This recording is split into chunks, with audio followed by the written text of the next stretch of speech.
You know what happens to snitches, right? They disappear. The voice belonged to Blair Pierce, 17 years old. Flawless highlights catching the afternoon sun at the downtown Millbrook bus stop. Her designer leather jacket probably cost more than most people's monthly rent. She leaned close enough that Reese Morgan could smell her vanilla perfume mixed with something sharper underneath. Fear maybe, or fury. Reese stood perfectly still, gray hoodie pulled up against the October chill, backpack straps adjusted just so across her shoulders. Her brown eyes tracked the movement of Blair's hand as it reached for the phone Reese held, but she didn't pull away. Around them, the 4:30 p.m. rush painted the sidewalk in long shadows. Commuters hurried past, earbuds in, eyes down, pretending not to notice the confrontation unfolding near the bus schedule board. I asked you a question. Blair's perfectly manicured fingers closed around Reese's phone screen. Two other girls flanked her like bookends. Brooke Santos, tall and broad-shouldered, blocked the nearest exit. Rachel Webb stood slightly behind, phone already raised. Recording. Always recording. Reese's grip tightened on her device, but her voice came out measured, almost bored. And I told you 2 weeks ago, I have nothing to say to you. Something flickered across Blair's face. Not anger exactly, more like recognition that this wasn't going according to script. Reese Morgan, scholarship student from the wrong side of Millbrook, should have been the easiest mark yet. Instead, Reese's free hand drifted to her backpack strap, fingers brushing against something small and round, clipped there. A body camera, cylindrical and compact, the kind joggers wore for safety. Blair had noticed it before, dismissed it as some cheap accessory. Now she watched Reese's subtle adjustment with narrowed eyes. That little toy isn't going to save you.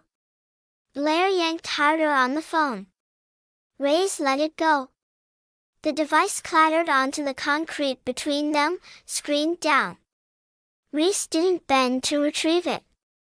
Her gaze swept the bus stop instead, cataloging details with practiced efficiency. 3 security cameras mounted on light poles. The bank across the street with its external ATM camera pointed directly at this intersection.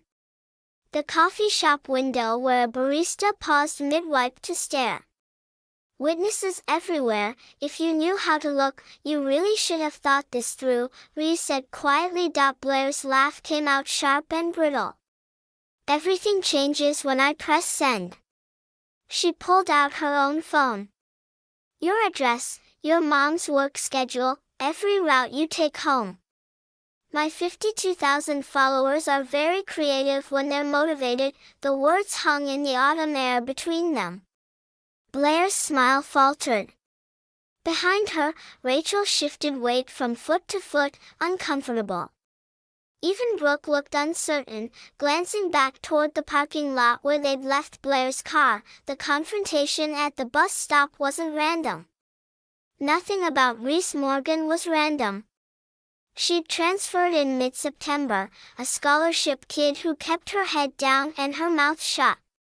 Perfect prey for someone like Blair Pierce, whose family name decorated the Humanities building and whose Instagram stories set trends 3 states over. But 2 weeks ago, Ree had been in the wrong place at the right time. The parking lot behind Ashford Prep had been empty that Tuesday evening except for Reese's aging Toyota. The crash of breaking glass shattered her concentration. Through the windshield, Reese watched Blair Pierce take a tire iron to a cherry red Mercedes. The violence was methodical, almost choreographed. Driver's side window first, then the passenger side. Each strike precise enough to shatter without triggering the alarm. Reza's hand moved to her dash cam before conscious thought caught up. The device her mother had insisted on installing went to work. Always recording when the engine was on, storing footage on a cloud backup. The entire vandalism took 90 seconds. Blair finished with a spray-painted message across the hood. Then she was gone. The Mercedes belonged to Emma Shaw, another junior at Ashford, whose only crime was beating Blair for prom committee chair last spring. So Ree had made the call, anonymous tip to campus security. Footage sent from a burner email account. Blair had connections everywhere at Ashford Prep. Within 48 hours, security footage from the parking lot had mysteriously corrupted. And somehow, word had gotten back to Blair that someone had witnessed the vandalism, someone with evidence. Rachel Webb had spent a week narrowing down possibilities. Only 3 cars had been in the lot that night. Emma's Mercedes, Blair's Range Rover, and a 15-year-old Toyota registered to Sarah Morgan. The first message had arrived in Reese's Instagram DMs on a Thursday morning. Just a screenshot of her mother's car with the license plate visible, followed by a single word, watching. That's when Ree had started documenting everything. The body camera came first. When classmates asked about it, she shrugged and called it a safety measure. The doxing threats had started by then anyway. The harassment escalated in layers. Blair's first move was social, turning Ree into a ghost at Ashford Prep. Then came the digital assault. Rachel created a fake account called Reese's Secrets. The first post was a deepfaked video showing Reese supposedly shoplifting. Within 2 hours, it had 500 views and climbing. The principal called her into his office. "Ms. Morgan, I understand this is difficult, but making accusations about your classmates won't improve your situation. Perhaps if you focused more on fitting in. Choose your battles wisely." His tone sharpened. "The Pierce family has been generous to this institution." Ree walked out of that office understanding exactly where she stood. The system wasn't going to protect her. If she wanted justice, she'd have to build the case herself. So she started keeping the log. Every incident documented with the precision her mother brought to police reports. By the end of week 2, Ree had 47 documented incidents. She compiled them into a single file formatted according to Title IX complaint standards. The email she sent to Ms. Ortiz, Ashford's Title IX coordinator, was a masterpiece of legal precision. This constitutes formal notice under Title IX of the Education Amendments Act of 1972. Institutional liability attaches upon receipt. Ms. Ortiz responded within an hour. The school was now legally obligated to investigate. 3 days later, Blair cornered Ree in the library. "You sent a complaint." Blair's voice was soft, almost conversational. "To Title IX, about me. I documented harassment," Ree said. "Multiple incidents, all verifiable. You think you're clever." Blair leaned against the carrel. "But here's the thing about the system, Ree. It protects people like me, not people like you." Reese closed her textbook with deliberate calm. "That's textbook criminal intimidation under State Code 18-9-111. Attempting to coerce someone into withholding evidence through threats of harm." The silence that followed was sharp enough to cut. "You memorize statute numbers." Her laugh was hollow. My mother's job involves a lot of dinner table conversation." Reese stood, slinging her backpack over her shoulder. "Accidents happen to snitches, right? That's what you said. I just wanted you to know exactly what statute you're violating when they happen." Behind her, Blair's voice carried through the stacks. "This isn't over." That moment came 5 days later in the form of a text message at 11:30 p.m. "Tomorrow, I'm posting your mom's work schedule and your address. Let's see how safe you feel when my followers know where you sleep." She replied, "Do it. I've already filed a police report for cyberstalking. Publication of personal information with intent to cause distress or harm. It's all in the file. It was a bluff, but Blair didn't know that. The gamble paid off. Blair didn't post the address, but she also didn't back down. Instead, she decided to handle the problem the old-fashioned way, publicly, physically, which brought Ree full circle to this moment. 4:30 p.m., downtown Millbrook bus stop. 3 against 1. Witnesses everywhere. If you knew how to look. Blair's hand shot out, shoving Reese's shoulder hard enough to make her stumble. You think you're smart? Blair hissed. You think your little complaints and your cameras make you untouchable. But I'm done playing by rules. Brooke moved then, circling behind Ree. Strong hands gripped Reese's arms, pinning them to her sides. Reese didn't struggle. Fighting back would only give them justification. Instead, she went still. Her eyes tracked the 3 security cameras, calculating angles. The body camera on her chest was still recording. Last chance, Blair said. Delete the dash cam footage. All copies. Swear you won't testify if the school asks. Reese met her gaze. No. Blair's face twisted with rage. She grabbed Reese's hair, yanking her head down. Then came the moment that would change everything. Blair's knee drove upward with the force of genuine fury behind it. The impact caught Ree square in the face, a burst of pain that whited out thought. She heard the crack more than felt it at first, the sound of cartilage giving way. Blood exploded from her nose, hot and immediate. Brooke's hands released her and Reese dropped to the concrete. Around her, voices erupted in shock and horror. Reese lay still, tasting copper. She watched through blurring eyes as Blair picked up the body camera, held it high like a trophy. No evidence, no case, Blair said, breathless and triumphant. She raised her foot, preparing to stomp the device into pieces. Reese's lips moved, forming words that came out wet and slurred. Check your watch. Blair froze. What? Your watch? Reese coughed, more blood spattering the concrete. Check it. Blair glanced down automatically at the Cartier on her wrist. Rose gold, distinctive, expensive.